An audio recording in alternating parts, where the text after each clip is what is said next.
यार इस फंड ने तो 70% रिटर्न दिए हैं लास्ट एक साल में। मन तो कर रहा है कि मैं अपने सारे म्यूचुअल फंड्स को बेच के इसी में सारा अपना पैसा डाल दूं। आप लोगों में से बहुत सारे लोग यही सोचते होंगे ना, जब क्वांट म्यूचुअल फंड के एक साल में 70% रिटर्न को देखते होंगे। ये बात सच है कि क्वांट ने पिछले एक साल में 70% से ज्यादा का रिटर्न दिया है, लेकिन यही फंड है जो कि 6 से 7% गिर गया था एक दिन में, जब अडानी के स्टॉक्स में गिरावट आई थी लास्ट ईयर। दोस्तों, आज हम रिव्यू करेंगे स्मॉल कैप म्यूचुअल फंड के किंग यानी कि क्वांट स्मॉल कैप फंड का, और जानने की कोशिश करेंगे कि इस म्यूचुअल फंड में क्या सिर्फ अच्छाइयां ही अच्छाइयां हैं या फिर कुछ ऐसे नेगेटिव पॉइंट्स भी हैं जिसको समझने के बाद ये आपकी फर्स्ट चॉइस ना हो, ऐसा भी हो सकता है। ये वीडियो बहुत इंपॉर्टेंट होने वाली है क्योंकि इस वीडियो में मैं कंप्लीट एनालिसिस करने वाला हूँ इस फंड की, जिसको देखने के बाद अपने इन्वेस्टमेंट डिसीजंस लेने में आपको आसानी होगी। तो चलिए शुरू करते हैं। स्टार्ट करते हैं इस फंड के AUM से। ये फंड आखिर कितना अमाउंट मैनेज कर रहा है, तो आप जैसा कि देख सकते हैं ये फंड का AUM 17,000 करोड़ का है, जो कि ये फंड का AUM बहुत बड़ा भी नहीं है, बहुत छोटा भी नहीं है, मीडियम क्लास का है। लगभग 11 साल से ज़्यादा समय से ये म्यूचुअल फंड अपने इन्वेस्टर्स के लिए पैसा बना रहा है। बाय द वे, आपको ये चीज़ जाननी चाहिए कि कुछ सालों पहले तक इस म्यूचुअल फंड को एस्कॉर्ट म्यूचुअल फंड के नाम से भी जाना जाता था। बाद में इसका मर्जर हो गया, उसके बाद से ये क्वांट म्यूचुअल फंड के नाम से जाना जाने लगा। इस फंड का जो बेंचमार्क है वो है निफ्टी स्मॉल कैप 250, यानी कि निफ्टी का स्मॉल कैप जो इंडेक्स है उसको ये फंड अपना बेंचमार्क मानता है, और उसी के परफॉर्मेंस को बेस बना करके फंड अपना परफॉर्मेंस दिखाता है। अगर हम मिनिमम SIP अमाउंट या फिर लमसम की बात करें तो आप मिनिमम जो है 1,000 रुपये की इसमें SIP कर सकते हैं, और लमसम की अगर हम बात करें तो आप 5,000 रुपये से कम का लमसम अमाउंट एक बार में इन्वेस्ट नहीं कर पाएंगे। नेक्स्ट हम बात कर लेते हैं एग्जिट लोड की। तो अगर आप इस फंड में इन्वेस्टेड हैं और इन्वेस्टमेंट के 365 दिन के अंदर आप अगर अपने फंड विड्रॉ किया तो आपके टोटल फंड का 1% पैसा ये फंड वाले आपसे रख लेंगे, वो जिसको हम एग्जिट लोड के नाम से जानते हैं। तो एग्जिट लोड 1% का है। नेक्स्ट आते हैं एक्सपेंस रेशियो, जो कि थोड़ा हायर साइड पर है। उसका पीछे रीजन ये है कि ये जो फंड है वो उसका AUM अभी कम है, और दूसरा ये बहुत ज़्यादा चर्निंग करते हैं। चर्निंग क्या होते हैं मैं आपको आगे समझाऊंगा। तो इनका एक्सपेंस रेशियो थोड़ा हायर साइड में है, जो कि 0.7% है। इंडस्ट्री से थोड़ा सा ज़्यादा, इंडस्ट्री एवरेज से थोड़ा सा ज़्यादा है। इस फंड का जो असली खेल है इनके एलोकेशन में चल रहा है, जहाँ पर इन्होंने मिड कैप में कोई भी इन्वेस्टमेंट नहीं किया हुआ है। मैंने और कई वेबसाइट्स के थ्रू चेक किया तो उसमें काफ़ी माइनर इन्वेस्टमेंट दिखाया हुआ है। मिड कैप में इन्होंने मोस्टली अपना जो पैसा है स्मॉल कैप में लगाया हुआ है, लगभग 67% के आसपास, और लार्ज कैप में दूसरे नंबर पर उन्होंने लगभग 29% के आसपास इन्वेस्टमेंट किया हुआ है। मुझे दूसरी वेबसाइट से ये भी पता चला कि ये अपना कुछ पैसा F&O में भी लगाते हैं, फ्यूचर एंड ऑप्शंस भी करते हैं। मे बी इनके इन्वेस्टमेंट स्ट्रेटजी का कोई पार्ट होगा, बट ये बहुत ही रेयर ऑकरेंस है कि एक mutual fund house future and options में आपका पैसा इन्वेस्ट कर रहा है। तो ये पॉइंट भी आपको नोट करनी चाहिए। आइए हम देख लेते हैं कि टॉप होल्डिंग्स कौन कौन सी हैं। तो ये आप क्वांट म्यूचुअल फंड्स के सारे म्यूचुअल फंड्स में देखेंगे कि वो उनकी रिलायंस जो होती है वो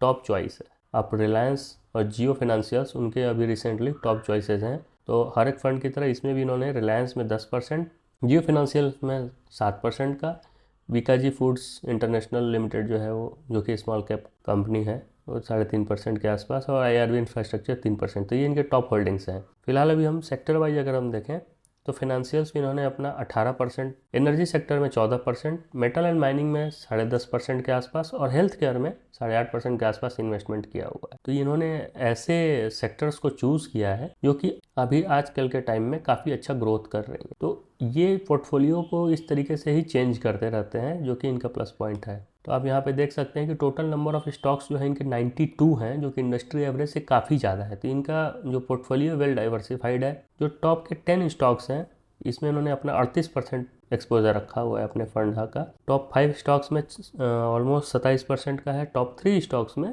21% के आसपास का है। इनका पोर्टफोलियो PE रेशियो आप जरूर ध्यान से देखिए, 23 के आसपास का है, 23 के आसपास का है। जबकि इस समय स्मॉल कैप जो इंडेक्स है उसका PE रेशियो अगर आप देखेंगे तो 25-26 के आसपास चल रहा है। तो आप अगर इंडेक्स से कंपेयर करेंगे तो ये म्यूचुअल फंड PE रेशियो के मैटर में अगर देखेंगे, प्राइस टू अर्निंग रेशियो में सस्ता है, जो कि बहुत ही अच्छा पॉइंट मुझे लगा कि इन्होंने अपने पोर्टफोलियो को ऐसे बैलेंस किया हुआ है कि ये मार्केट से महंगा नहीं है। जबकि मैंने जो दूसरे म्यूचुअल फंड्स को देखा, फॉर एग्जांपल SBI का जो स्मॉल कैप फंड है या कैनरा रोबेको का स्मॉल कैप फंड है, उन लोगों के PE रेशियो ज़्यादा है, 28 है, किसी का 27 है, जबकि इसका PE रेशियो आप देखिए 23 का है। पोर्टफोलियो को अगर हम इनके देखें तो मिड कैप में इन्होंने इस फंड ने कोई भी इन्वेस्टमेंट नहीं किया हुआ, जो कि यहाँ पर शायद सही नहीं है। मैंने कहीं और चेक किया तो 6-7% का उनका एक्सपोजर था। मेनली इनका जो एक्सपोजर है वो स्मॉल कैप और लार्ज कैप्स में है। इससे पहले कि हम आगे बढ़ें दोस्तों, आप चैनल को सब्सक्राइब करके उस बेल आइकॉन को दबा दीजिए, बिकॉज इस यूट्यूब की नॉइज़ भरी दुनिया में पता नहीं हम आप दोबारा कब मिलें और आपसे कोई इन्फॉर्मेशन की चीज़ छूट ना जाए। इसलिए उस बेल आइकॉन को भी ज़रूर प्रेस कीजिए जिससे नोटिफिकेशन आपको पहुंच सके। अब जब हम रिटर्न की बात कर ही रहे हैं तो समझते हैं कि इस फंड ने कैसा परफॉर्म किया है। फंड के परफॉर्मेंस को हम रोलिंग रिटर्न के हेल्प से समझेंगे। रोलिंग रिटर्न वो रिटर्न है जो कि आप अपने फंड से इन रियलिटी जनरली एक्सपेक्ट करते हैं। तो यहाँ पर जो रिटर्न्स लिखे हुए हैं, इतना रिटर्न आप इतने टाइम पीरियड में एक्सपेक्ट कर सकते हैं। तो इसलिए मैं रोलिंग रिटर्न्स को ज़्यादा प्रेफरेंस देता हूँ in comparison to CAGR and बाकी जो रिटर्न कैलकुलेट करने के तरीके हैं। तो अगर आप ध्यान से देखेंगे तो अगर आप किसी भी 1 साल या 3 साल के टाइम पीरियड को कंसीडर कीजिए तो इस फंड ने कैटेगरी एवरेज से कम रिटर्न दिए हुए हैं। तो यहाँ पर वो जो बात है कि इस फंड ने 70% रिटर्न दिए हैं 1 साल में, उससे ये कॉन्ट्राडिक्टरी है। क्योंकि अगर आप लंबे समय का कैलकुलेशन करें और आप किसी भी 1 साल को लेंगे तो इस फंड ने कैटेगरी एवरेज को भी बीट नहीं किया है 3 साल में भी। तो अगर आप शॉर्ट टर्म में इस फंड में इन्वेस्ट करना चाहते हैं तो वो एक अच्छा डिसीजन नहीं होगा। इसके पीछे रीजन क्या है, ये फंड बहुत वॉलेटाइल है, तो आप वॉलेटिलिटी को जज नहीं कर पाएंगे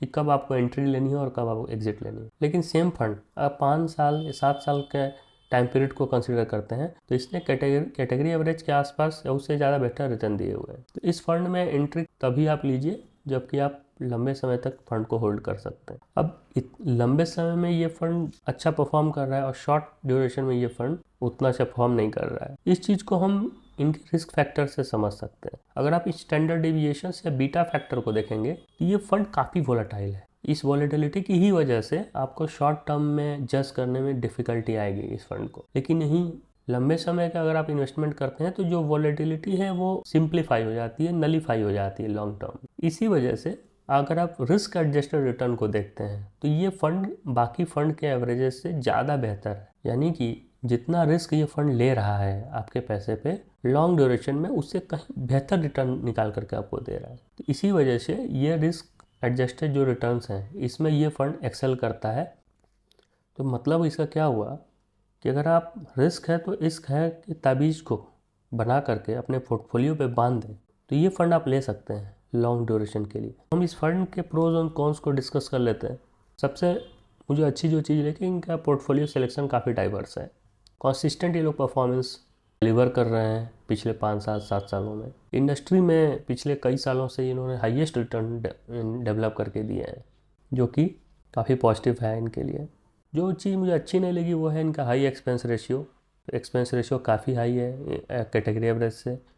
बहुत ज़्यादा रिस्क इन्वॉल्व है शॉर्ट ड्यूरेशन के लिए और वॉलेटाइल बहुत है। अप्स एंड डाउन्स जो अगर मार्केट्स में आते हैं तो ये फंड बहुत ही ड्रामेटिक रिएक्शन देता है। और सबसे आखिरी में एंट्री बैरियर हाई है। यानी कि अगर मैं 500 रुपये से म्यूचुअल फंड में इन्वेस्ट करना चाहता हूँ तो मैं इस फंड में नहीं कर सकता। बाकी लॉन्ग ड्यूरेशन में ये फ़ंड बहुत अच्छा है, मुझे बहुत पसंद है ये फ़ंड। मुझे लगता है कि आप में से भी बहुत सारे लोग काफ़ी पसंद करते हैं फ़ंड को। अगर आप अपने पोर्टफोलियो से रिलेटेड किसी म्यूचुअल फंड का रिव्यू मेरे से कराना चाहते हैं या आप चाहते हैं कि मैं उसके बारे में वीडियो बनाऊँ तो आप उस म्यूचुअल फंड का नाम नीचे कमेंट सेक्शन में लिखिए, मैं डेफिनेटली उस पर वीडियो बनाऊँगा। इस वीडियो में इतना ही, मिलते हैं नेक्स्ट वीडियो में। Happy investing.